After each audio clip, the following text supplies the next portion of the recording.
رشتوں میں محبت کیسے پیدا کریں، اس کے لیے 40 بہدف نسخے ہیں، آئیے ان کا مطالعہ کرتے ہیں۔ نمبر 1، ایک دوسرے کو سلام کریں۔ نمبر 2، ان سے ملاقات کرنے جائیں۔ نمبر 3، ان کے پاس بیٹھنے اٹھنے کا معمول بنائیں۔ نمبر 4، ان سے بات چیت کریں۔ نمبر 5، ان کے ساتھ لطف و مہربانی سے پیش آئیں۔ نمبر 6، ایک دوسرے کو ہدیہ اور تحفہ دیا کریں۔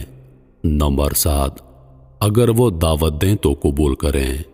نمبر 8، اگر وہ مہمان بن کر آئیں تو ان کی ضیافت کریں۔ نمبر 9، انہیں اپنی دعاؤں میں یاد رکھیں۔ نمبر 10، بڑے ہوں تو ان کی عزت کریں۔ نمبر 11، چھوٹے ہوں تو ان پر شفقت کریں۔ نمبر 12، ان کی خوشی اور غم میں شریک ہوں۔ نمبر 13، اگر ان کو کسی بات میں آنت درکار ہو تو اس کام میں ان کی مدد کریں۔ نمبر 14، ایک دوسرے کے خیر خواہ بنیں۔ نمبر 15، اگر وہ نصیحت طلب کریں تو انہیں نصیحت کریں۔ نمبر 16، ایک دوسرے سے مشورہ کریں۔ نمبر 17، ایک دوسرے پر تان نہ کریں۔ نمبر 19، پیٹھ پیچھے برائیاں نہ کریں۔ نمبر 20، چغلخوری نہ کریں۔ نمبر 21، آڑے نام نہ رکھیں۔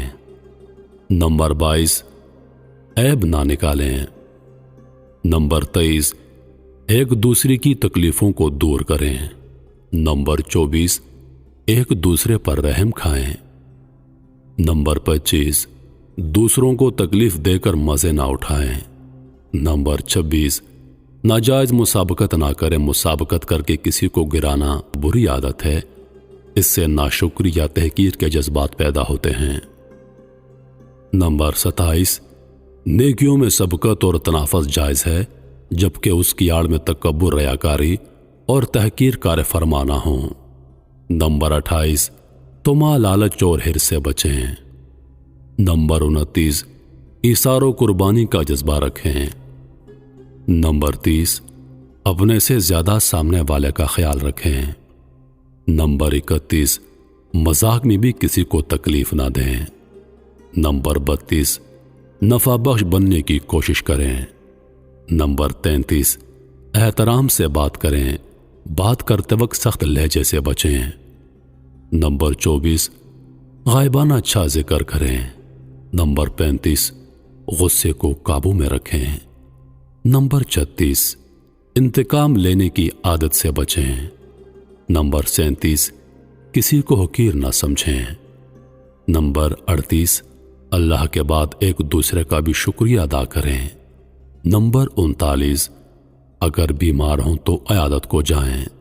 نمبر 40، اگر کسی کا انتقال ہو جائے تو جنازے میں شرکت کریں۔